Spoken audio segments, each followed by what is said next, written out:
Hello, welcome to another video. In this video, we are going to be talking about the Ridmer-Ruzovian War every week. So, a brief description of the Ridmer-Ruzovian War. It was a war between the Ruzovian Empire and the Ridmer Empire, two major empires on the continent of Vanza. So skip a couple seconds and let's get ourselves to our first map. So this is what... Give me a minute.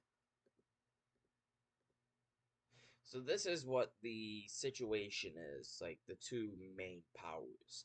In the north, you got the Ridmer Empire, who has been rising ever since the middle of the 500s. So you can see on the right, it says April 2nd, 621. 621 is actually 621 of the fourth era. So this is in the fourth era because, as you know, the Nekarthan and Ruthian empires that I've shown in my previous videos are in the second eras, and so this is in the fourth era. So this is much later than those two by like thousands of years. So, so the Ridmer Empire. So let's go back a little. In the year 618 of the fourth era, the emperor of the Ridmer Empire, Rodri, declared himself emperor. Adrius IV, who was also known as Adrius the Pathetic, demanded for him to step down. After Rodri didn't respond for 2 years, Adrius declared war. Fighting would not happen till the next year. So the reason why fighting didn't happen until the next year is because, as you can tell, these two are not connected by any land route. in fact, in fact, the Ruzovians didn't even have a powerful navy that they could use at the time. They tried to use Adu's navy, but there was a severe delay, and they did do some raiding on the coast, but they never actually formalized an army. In the meanwhile, the Ridmer Empire had prepared its own navy, and by 621 they were ready to attack. And so the Ridmer Empire had two main options. Okay, they had three main options. One, they could land on this peninsula over here, and then they can decide to conquer inwards. This was so that they could easily maneuver around the Ruzovian defenses in the west. However, they feared that these positions were heavily fortified, which, to be fair, they were in the kind of middle point. The second option was to go a little more westwards, towards the second peninsula. Now, I don't have names for any of these, so I'll just call them the first, second, and third for now. However, they decided that they would land somewhere around here and then march towards the east, and then hopefully, potentially, if the Ruzovian Empire didn't surrender, they'd launch an invasion to Roruz. Roruz, by the way, is the capital of the Ruzovian Empire, and it is located where the mouse is located, on an island which has the nickname of Jaws Island because of its kind of jaw-like shape. The third and final option was the third peninsula, located much more westwards. Now, the reason why they decided to land here instead of at the other two locations was because the peninsula was much less defended. And so that's why they chose this, because it was a lot less defended and they could land troops easier. And so let's watch what happens. And so you can see that it takes them a couple weeks to actually take a good foothold. This is because there was a lot of resistance by Ruzovian forces.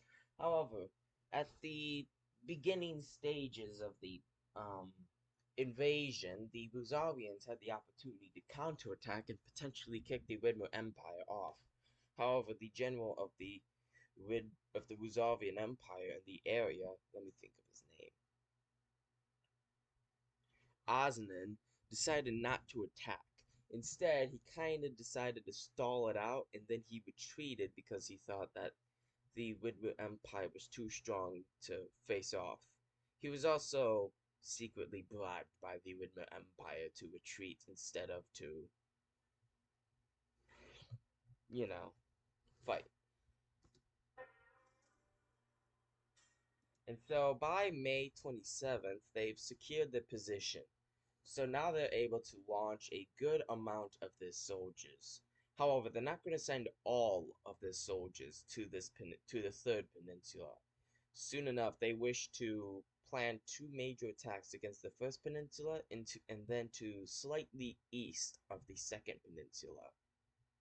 They want to do this as a way to basically take advantage of the Ruzovian Empire situation. You see, the Ridmer Empire had a much better army, and the Ruzovian Empire did not. The Ruzovian Empire would send its forces towards the west, and the Ridmer Empire would take advantage of this and then invade with its main army towards the east. So that's their plan. And you can see now that they kind of bring their plans into action. So there's a lot of movement because this is week by week and not day by day. So as you can tell, after a heavy resistance in the third peninsula, they just suddenly expand outright and defeat the Ruzovian Empire in battle. Now, towards the east, you can also see that they've made their invasions by their two main armies. The third one, towards the third peninsula, was meant to be more of a smaller army, but it was very successful compared to the other two main armies. And so here you can actually see one of the first battles of the main battles of the war. I don't think I have the name, but this battle essentially was a massive, devastating blow to the Ruzovian Empire. It destroyed their forces and essentially allowed for the Ridmer Empire to move west of the what's the river's name? The Osnan River. I'll, I don't know what it's named yet, but it's a river in this area. And the Ruzovian Empire was forced to abandon all of the land west of the river. And so you can see now that they've taken advantage of this, and now they're launching an invasion towards the west. And in the meanwhile, in the east, you actually see over here that the Ruzovian Empire was attempting to attack the Ridmer Empire's forces. This led to the Battle of what many Ridmer Empire people call the Battle of the Coast. This is where the Ridmer Empire would launch a pretty devastating blow against the Ruzovian Empire, and thus left the eastern armies greatly weakened by the whole affair, due to exhaustion and loss of numbers and that stuff. Loss of soldiers. And so towards the west, you see this tiny red circle that's in the middle of the Ridmer occupied territory. This is the Battle of Mahir Mahalir. I think it's Mahalir, but I'm not too sure. Anyway, so the Battle of Mahalir was essentially so the Luzovian Empire attempted to hide in a fortress known as Mahulir, and it failed miserably because the fortress was a wooden one and it relied on basically old tactics. You see, Mahulir was actually from the third era, and it was the kind of the point where the Empire won a massive victory hundreds of years earlier.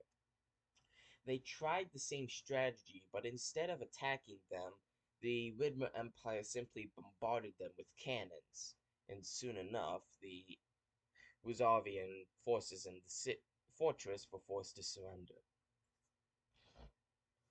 Another note on the armies is that the Ridmer Empire had a lot of cannons. In fact, it was one of the first empires to really push the idea of cannons. And Even though the Ridmer Empire wasn't necessarily known for its high manpower and its high soldier amount, it was definitely known for its large amount of cannons and eventually after the War of the Ruzovian Succession, which we'll talk about in the future, its good navy. Let's continue. Now, what I forgot to mention was the Pequora slave rebellion in the east. The slave rebellion happened due to the fact that slavery in the Ruzovian Empire was a very cruel one.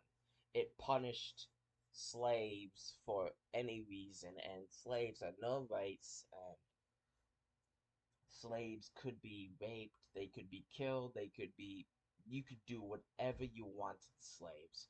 And the idea in the empire was brutality was key to keeping your slaves in line. This caused a lot of slave revolts, slave rebellions, and other things to happen due to the fact that, due to this whole brutality idea. And so now you see that the Pecoras, which are a race of basically anthropomorphic sheep people, the Pecoras are mainly the enslaved ones, and so they've risen up in rebellion towards the east. Let's continue. So in the in the east, you can see that the rebellion is pretty fast. You see, the Ruzovian forces in the area were very much weakened by the whole Ridmer losing to the Ridmer Empire, and so now the local garrisons are losing, and the Ruzovian Empire's forces are pretty weak at this point. And so they're unable to stop this rebellion as much as they would have been, let's say, 2 years ago. You can also see a rebellion happening in the west, but this is put down quite easily. Let's continue.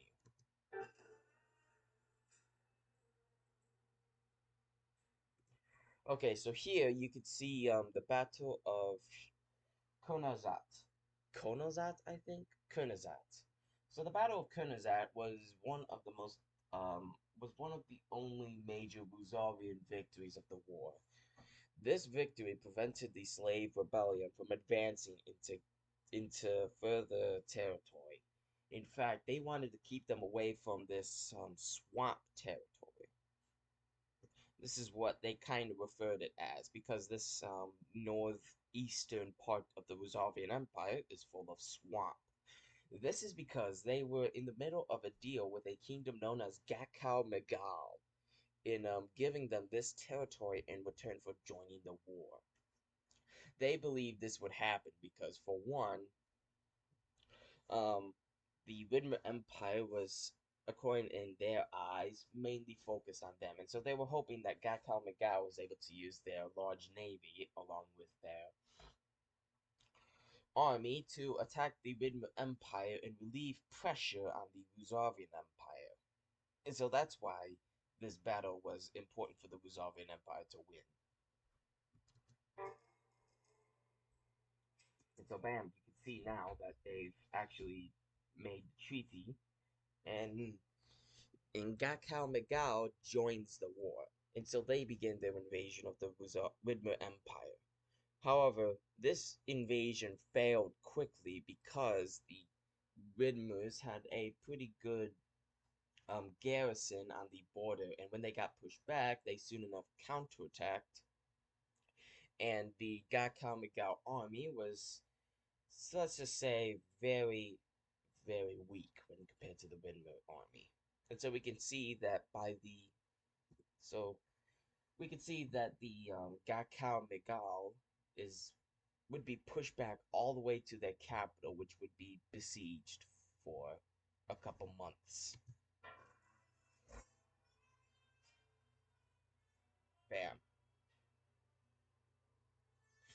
Okay, so now we see that in the south, a new offensive began. The winter was basically over, and now the Red Empire sought to cross the river and basically strike the Luzovian Empire out of the war. And so they do this massive spearhead, into the Ruzovian territory, and they decimate the Ruzovians in several battles. And I'll just let the video play out due to their massive, quick invasion that they do. Huh?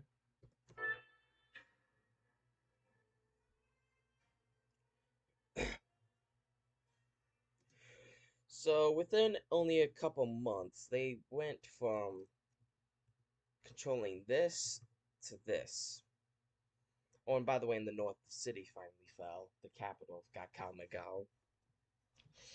So we see there are two battles. I can't remember the names exactly, but these two battles were near major cities that were next to each other. These two battles basically determined the war, because after these two battles, the Ruzovian Empire was done for. I mean, they were done for before, but after these two battles, the Ruzovian Empire didn't have enough forces. They they didn't have enough soldiers. They didn't have any money. They didn't even have any support for the war. And so I'll let you kind of see this for yourself.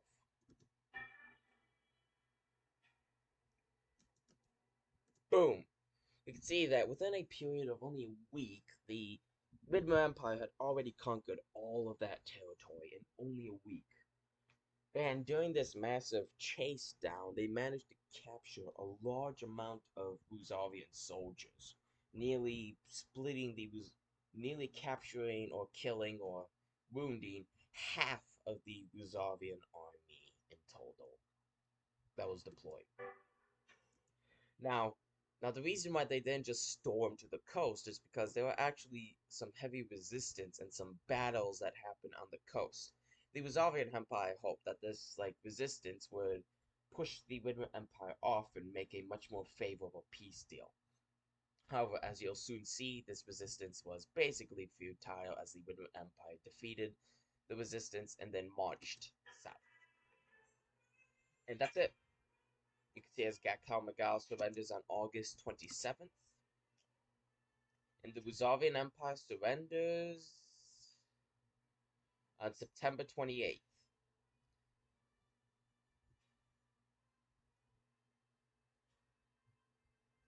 And then here's the aftermath. So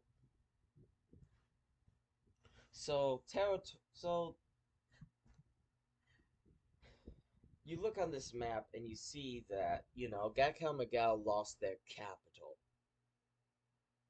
And you also see that, sorry about that. Anyway, so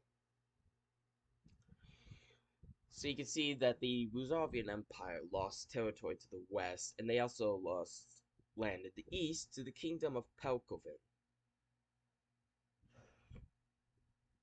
Now, as you can see, you might think that these treaties were much worse to the Gakao Magal, but in the Ruzovian Empire, part of the Treaty of, I think, Sure, something like that. In this treaty, the Ruzovian Empire had to pay a large indemnity to the Ridmer Empire. Now, this was millions of coins, which would take years, decades to pay off. And so, with this massive, debilitating peace treaty, the Ridmer Empire essentially put on a massive debt for the Ruzovian Empire. However, they never said how this debt would be repaid. So, the Ruzovian Empire tried to pay them off, but they didn't have enough money to pay them off. And so they resort to basically the second way to pay off their debt, which was concessions. So, concessions in terms of trade agreements, and in fact, these concessions would go so far as to basically give the Ridmer Empire control of a large amount of the north. The Ridmer Empire also had the ability later on to control things such as even revoking nobles' property if they were disloyal to the Ridmer Empire, but that is much later. There were many other things that the Ridmer Empire did that were essentially puppeting the Ruzovian Empire. And so you see from this that the Ruzovian Empire from now on has been greatly weakened. And when these unfair treaties are signed, um, the Ridmer Empire did these unfair treaties intentionally. They never said they needed the payment to be in money. Instead, they sought to puppeteer the Ruzovian Empire.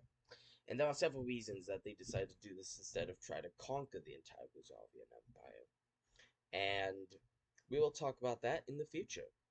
I appreciate you guys for watching this. This is my first time kind of doing this format of video. I sincerely apologize for my pretty heavy stuttering and the fact that I really cannot come up with names for battles and other things like that. I hope you watched the video and I hope you kind of got a somewhat of a more detailed explanation on the Ridmer-Ruzovian War. I hope each and every one of you has a good day and night, blah blah blah blah blah. Subscribe, you know, the deal. Make sure to check out my community posts frequently, as I do make some frequent posts. There are some days where I decide not to, but there are a lot of days where I do, and I do make quite a bit of community posts. Anyways, I hope each and every one of you has a good day or night, and I'll see you all another time.